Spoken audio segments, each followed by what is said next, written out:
let's just touch on some Drag Race stuff before we shuffle on over to the afters. All But right. the reason why I got into Drag Race was because I heard about this chick, Plain Jane. And then I found out Plain Jane was from Boston, and Plain Jane is, like, very mean, like, in a way that I'm almost like, I think they might be neurodivergent, Oh, interesting. but also, like, very, like I came in excited to tell Tiffany about Plain Jane one week because, Plain Jane had a famous moment on Drag Race where this one queen told her that she had had AIDS for the or sorry, HIV for the last 3 years, and it was a very, like, emotional moment, and then Plain turns to them and says, "Mama, kudos for saying that, for spilling." And I related to that on such a core level as someone who, like, never knows what to say and, like, actually just says possibly the weirdest alternative to what could be But something to say. that's better than silence, I think. Mama, kudos for saying that, for spilling. Like, and saying it so sincerely, and I'm like, that is a person who does not know what to do with themselves, and I Yeah. relate to that so much, like, where you I'm like, "You just don't know what to do with yourself," and that's very real, and, like, thank you for the representation of, like, bitches Right. who don't know what to say. But yeah, so Plain Jane started to, has really sort of like built up this attitude within Drag Race of being very polarizing, where people love Plain Jane or they find Plain Jane very confrontational and unpleasant in sort of the way that she can kind of go for people sometimes. Mm. And some of the times that Plain Jane has gone after people on the show, it's come out later that maybe, like I guess they do what's the thing at the I've never seen an episode of Drag Mhm. Race, by the way, so this is me getting into Drag Race via YouTube Shorts, specifically because of Plain Jane, and then discovering that I'm obsessed with Katya as well. Oh, yes, So, Katya. I liked, Christina, Katya is everything to me. I I can see that. I can see that. I just love someone that's, like, so smart and so sharp and then just, like but can, like, be so silly and, like, lose their fucking shit because, like, that to me is, like, the person I wanna be around someone who is as worldly and intelligent and just thoughtful as Katya is, but also who's someone so silly down to their bones that, like, they can hardly fucking contain themselves when something mildly funny happens to them. She has, like, that real, like, smart person laughter where it's, Mhm. like, you might not even know what Katya thinks is so funny, but you know that if she's laughing, it's, like, probably lives on a different level a little bit. Yeah.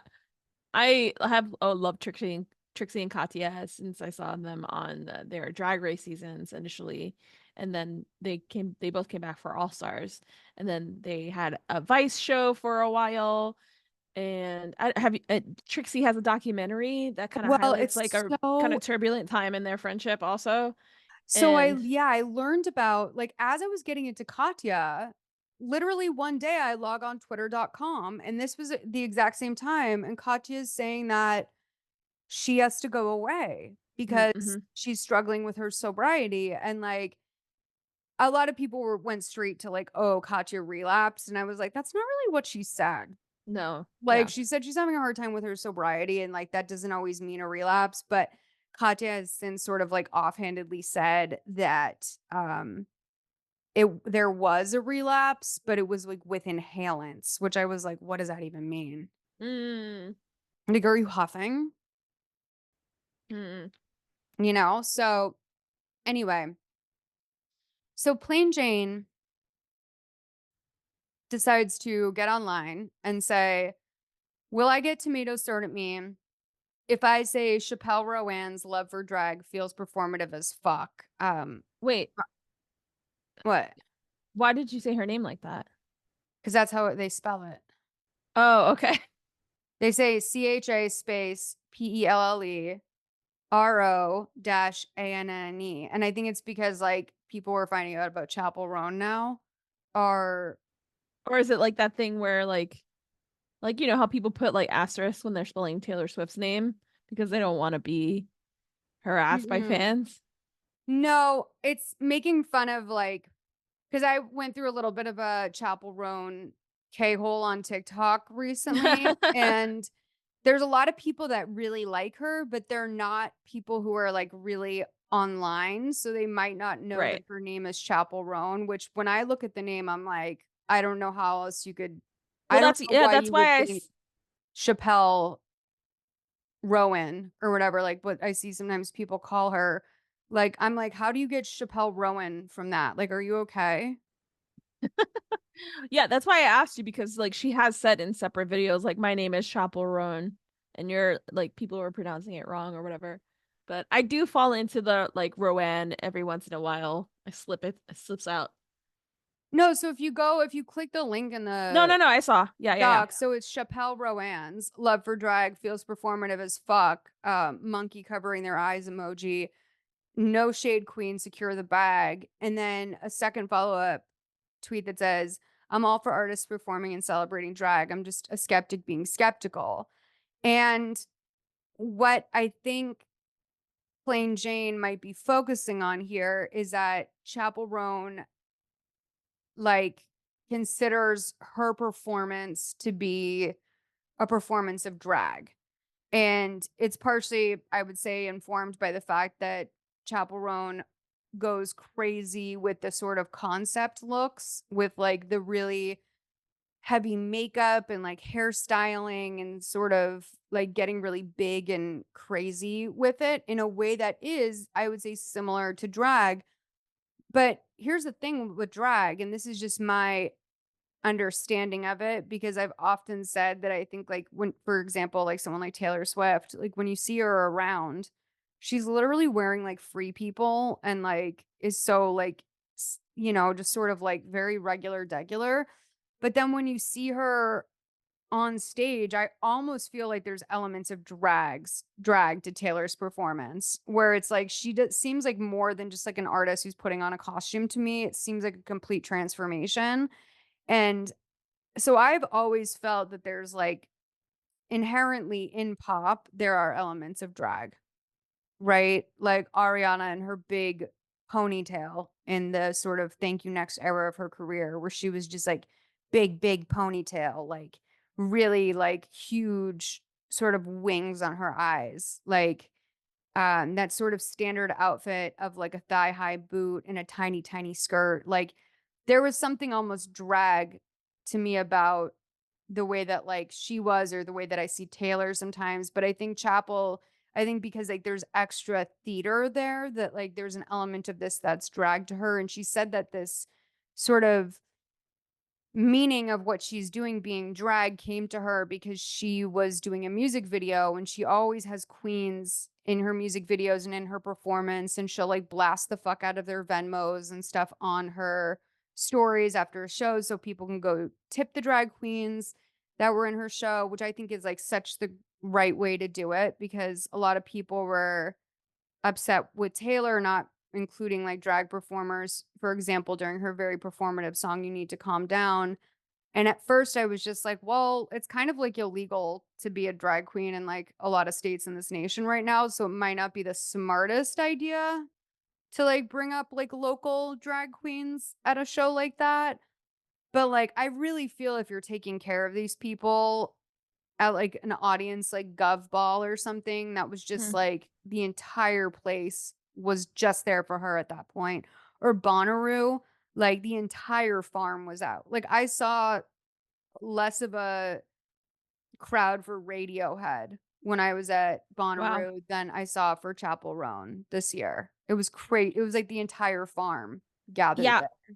it's been wild to see her like rise, even though she's been hard at work at this for a long time.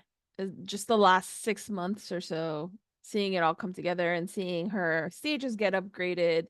I have trouble finding like what it's comparable to coming up as, but it's incredible to see. And Maybe like, like Olivia Rodrigo, I would say in some ways. Like they're hmm, different, but coincidentally, they are kind of sister artists in the sense that Dan Nigro, who did Sour and Guts with Olivia, Chappell had like lost her deal with Atlantic. She was signed to like Atlantic when she was like 17 and just like came out to LA and was like, really like hauling her ass up and down the streets trying to like stay employed with like various gigs and wound up having her deal with Atlantic canceled. But then the last song she did was Pink Pony Club, Mm-hmm.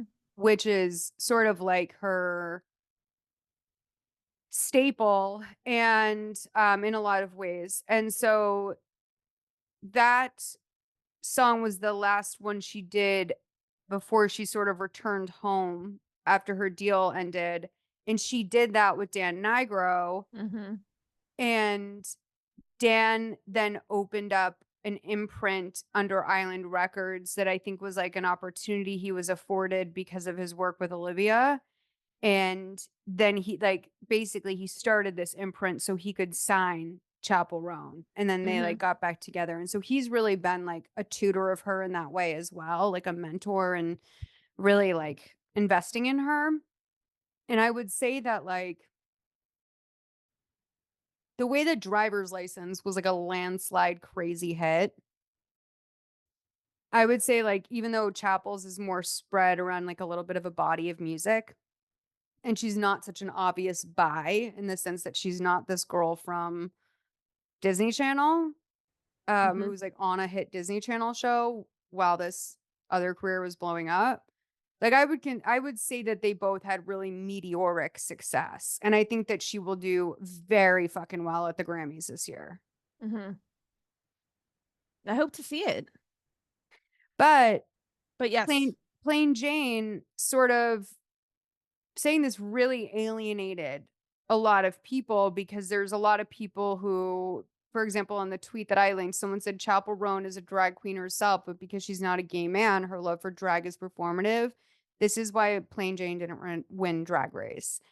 And I was wondering what you thought about that because you were the first, you took me to Drag Con and I had like the best day of my life with you there. And you were way into like that whole scene before I had like really even, I mean, like I'd known drag and like sort of been around drag a lot, but I wasn't really into the drag race of it all. And you, I feel like brought me into that world on that day in a different way.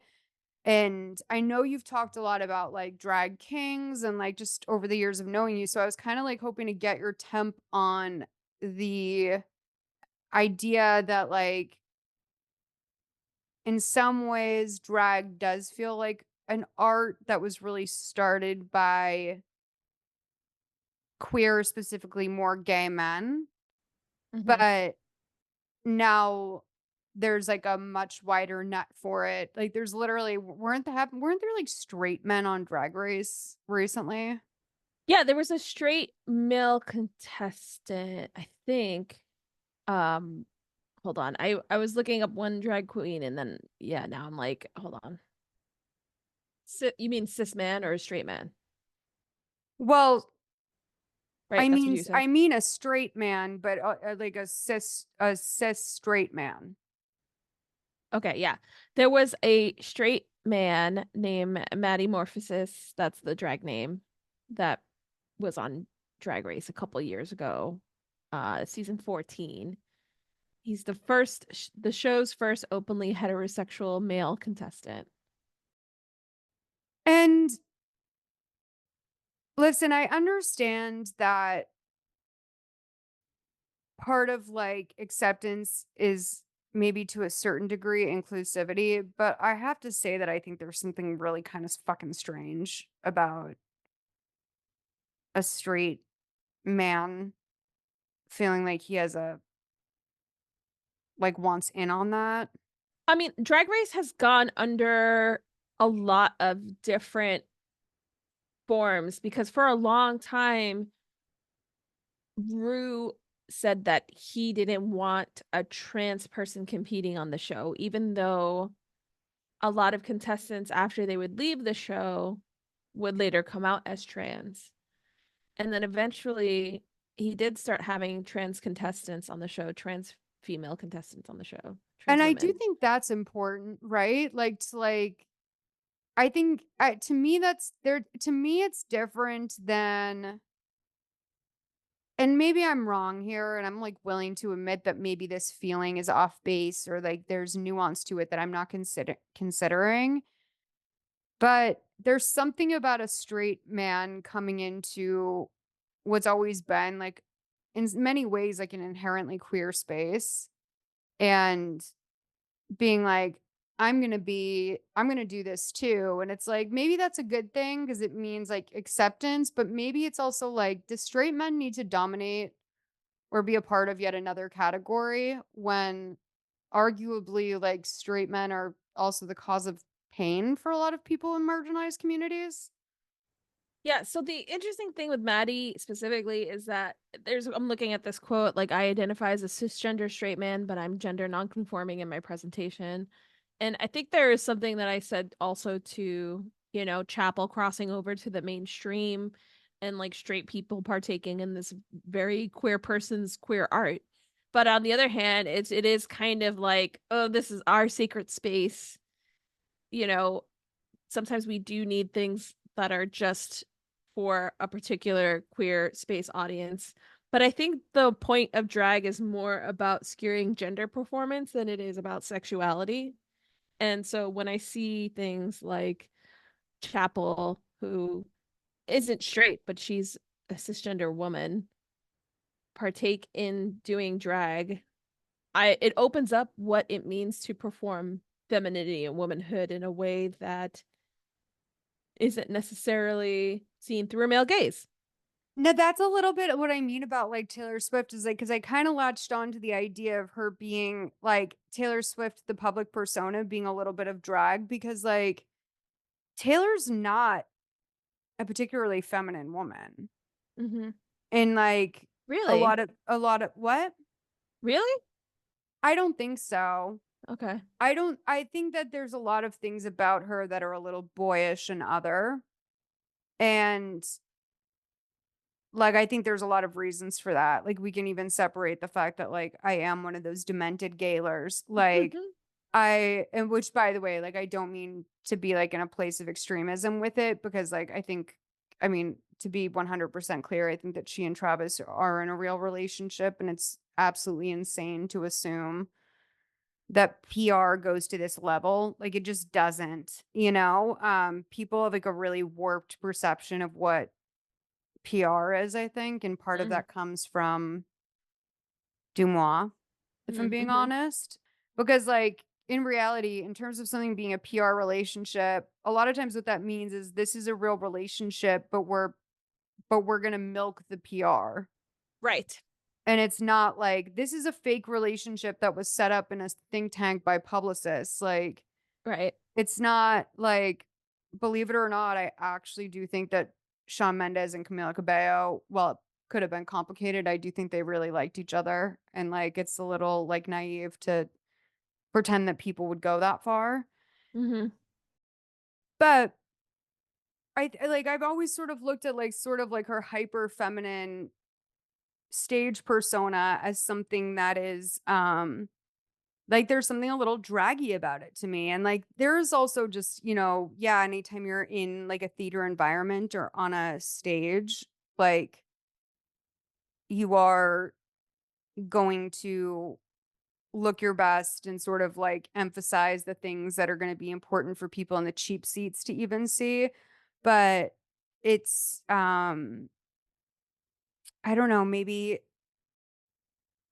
I mean, I believe Chappell Roan's genuine in her feelings about this. Oh, absolutely, 100%, whether it is how again, it is like like an expression of femininity, it's exploring expressions of femininity, right, in a hyper realized state. And I don't know, I think there are straight women or women who do femme-leaning drag, so that's different from drag queens. I forgot what they used to call the specific term, but I know people who have done drag like that before, women who have done drag like that before. So I it's mean, not an sometimes it's just anomaly, called but it's being just like not as a popular. a baddie. Sometimes in essence, being a baddie in and of itself is a performance. But we heard from a common the common person on our show that we feature, but also someone who is so interesting in her allegiances. Azealia Banks was talking about Chappell yesterday on Twitter, and this is gonna be the wildest Twitter ride you go on today. Okay, okay, okay. So someone said, Azalea, this is my second time asking, what do you think about Sabrina Carpenter and Chappell Roan? So she quote tweeted and said, okay, no, Chappell is so sweetie pie. When she cried on stage at Gov Ball, I was sobbing so hard, and she really is in her womanness. Like she's like Stevie Nicks, Rocky Horror, Joan Jett, Tina Marie, Belinda Carlisle, all in one. Most excited for the Tina Marie of it. I don't know. I feel like a lot of female artists really want to do this weird Lolita shit well into their Mm, 50s, and mm-hmm. she sings like a woman. And that's what I appreciate the most, the truth and reality and her need to express and how cathartic it is. Like, bravo. I haven't heard any Sabrina Carpenter stuff yet, but it looks like the industry is trying to prep her for the eventual and imminent destruction slash disposal of Taylor Swift. It's pretty obvious. Scooter Braun and all them dudes are evil as hell and hate how she destroyed their money bag by re-releasing and re-records. So they're definitely devising some really fucked up plan to find legal loopholes in which they can sue her into poverty slash imprison her or worse. Random, but Taylor absolutely needs to cozy up to Trump for the protection of visibility, the real world protection of everyday citizens. Because if it goes down, all liberals will do is What? protect all liberals will do will protest. Proud Boys will intercept before it even happens. And that's the true tea. That's what I like about her. She'll break your neck. You Well, know? I mean, I enjoy that she's enjoying travel. That makes me happy. I do too. I think, but by the way, like Azalea is a major Taylor Swift meat rider, oddly Oh, enough. Like really? I she didn't know this about her. oh, she loves, like, did you not see like during the Maddie Healy thing when she was dating Maddie Healy? She was like, no, do not let that heroin addict climb that like rich white coochie mountain. Rich white coochie mountain is How does iconic. she spell coochie? Just like the regular way? Coochie, I think. Yeah. I love when it's like Kew, CHE. I don't I like don't even know what to do with that. Like when I see it, I'm like, ew. Like for some because some reason it's like even though it's supposed to be cutified or whatever, like I'm like, no, we gotta go Cootchie. Why? Because coochie, I Kewpich, love making you say coochie. coochie. Like, I mean, well, by the way, this is another thing about us is that one Title of of the the things that's episode. so silly is that we're both gross. Like, you and I both like get so fucking tuned up on some sick shit. Like, we're really the only two people I know that I've never laughed as hard with someone about some like Law and Order SVU shit as I have with you. Like we'll really be like on some weird shit. So it does make me laugh. But no, I'm not. I mean, I'm not afraid to say coochie.